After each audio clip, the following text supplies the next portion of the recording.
I'm Katie Slade, author of The Victorious Vagina, How to Beat a Player at His Game and Win at Self-Love. Welcome to my show, and thank you so much for being here today. The purpose of my show is really to share with women some of the things that we need to do in order to truly achieve self-love. So many of us are really, truly overwhelmed in our lives, and it's leaving us in an inability to be able to truly nurture ourselves. And the importance behind this is that when we nurture ourselves, we're able to give so much more effectively to our families, our friends, and even our jobs and work situations. Now, many women at this time are really juggling a tremendous amount in their lives, and it's leaving them in a situation that they are truly depleted of self-love. Some of the reasons why these things are happening are just because of the way the society has dictated to us in what our responsibilities are supposed to be. In other cases, it's that women have not taken the time to really draw boundaries regarding what they will and will not be accepting in their lives in terms of their ability to juggle so many things. And by never saying no and by never really making it clear what they truly want, they end up beleaguered with a lot of stress, a lot of anxiety, and basically just feeling very overwhelmed and unfulfilled in life. And of course, those factors lead to some real health issues. Now, I'd like to share a video that I recently came upon on Instagram, and it was an interview by Lisa Bilyeu of Dr. Daniel Amen. And it's about women and how much we take on in society. Let's take a listen right now.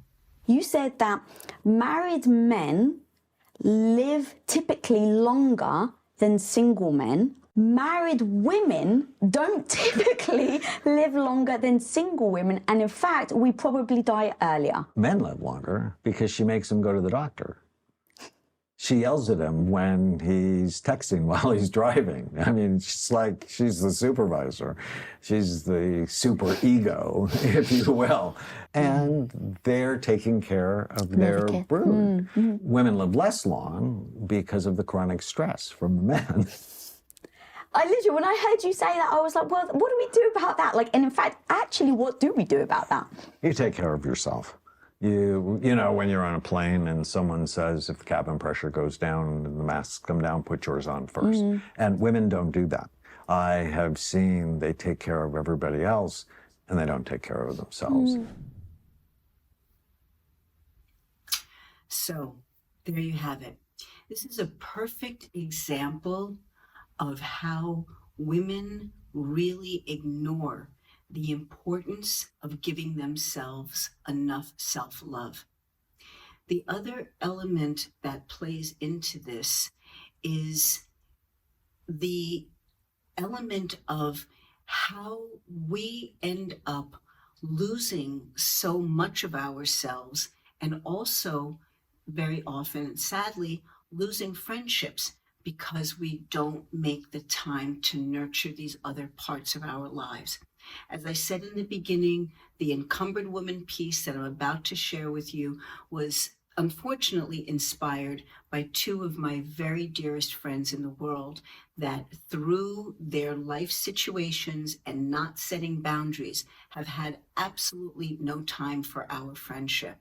And it's really breaking my heart because, again, not only is it that we're not getting time to really connect together as women and as dear friends, but because I see how it is affecting their health physically and mentally.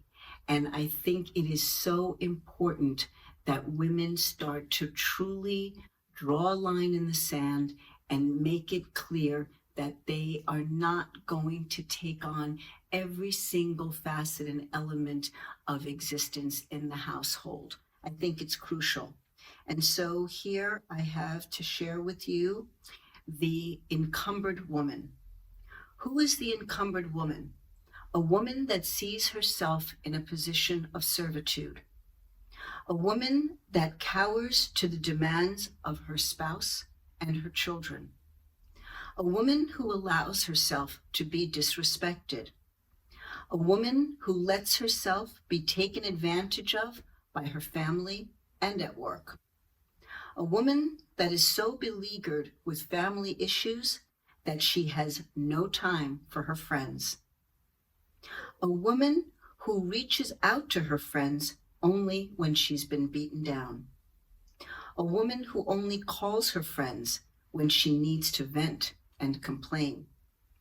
A woman who has no idea what it is to pamper herself. A woman who lives in a loveless relationship. A woman that uses her sexuality to attract men. A woman who is self-depreciating when she makes the wrong choices.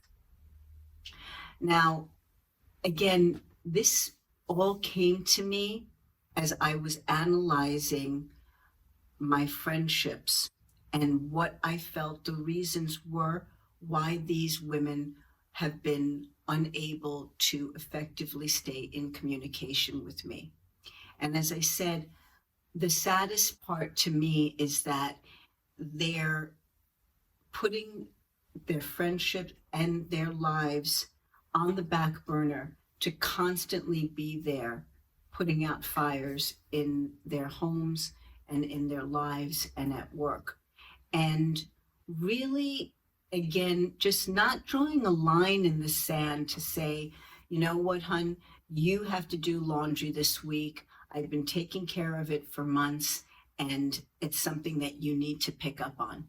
One of my girlfriends, she is the primary breadwinner. She has an unbelievably challenging professional position. Her husband does not bring home the amount of money that she does. He does not have a job that requires the mental capacity to handle what she does. And yet she is the one who is going grocery shopping, coming home, cleaning out the refrigerator, putting all the food away, preparing all the food, cleaning up the dishes, cleaning up the house, taking care of the dogs, doing all the laundry. And meantime, her husband and her son are living a life of absolute luxury as she runs around like a chicken without a head. My other friend, while her daughter is grown and has moved out, she still relies on her mother tremendously for financial assistance and support, which puts a tremendous amount of stress on my girlfriend because she can hardly handle the financial responsibilities of her own life. Her husband has basically got a very laissez-faire attitude about any problems or anything that come up in the household, and looks at her situation financially as something that he doesn't want to have anything to do with. He doesn't want to have to listen to any of her issues or try to help her figure out the financial challenges. And they've been married for over 30 years. This is an example to me of women that find themselves in terrible situations regarding their health, physically and mentally. They just take on too much and they don't know when to say no. Another very dear friend of mine who has been married for many, many years has recently come to the understanding and the acknowledgement of how important it is to create these boundaries. For years, as a mom of 7 children and a wife, full-time household caretaker, now that she and her husband are empty nesters, she's no longer into cooking. And when her husband was surprised that she didn't want to prepare a meal one night, he said, "Well, I thought you loved cooking." And she said, "No, I don't love cooking. I cooked for all those years because I had to. I had to take care of you and I had to take care of the children. But now that we're in this situation, I would really like to take a break from that responsibility. How about you trying some recipes and cooking for us? So that was something in their relationship that they really had to discuss. He was, as I said, very surprised by the fact that this was not something that she truly enjoyed doing. And so she, I give her so much credit for, realized that that was a boundary that she had to set for herself. And this woman also, I'm so happy to say, takes the time to visit with her friends, to really socialize away from her husband. And I think that this is something that is so important for us in relationships because it keeps things fresh and alive. It keeps us having things that are new to share with our spouses. And I believe I mentioned this in a previous show, but I think that it is something that really helps to keep marriages strong and feeling very fresh. So on that note, I would like to say that I have had such wonderful reviews on the Victorious Vagina from women picking up on these clues that I share in the book about giving self-love.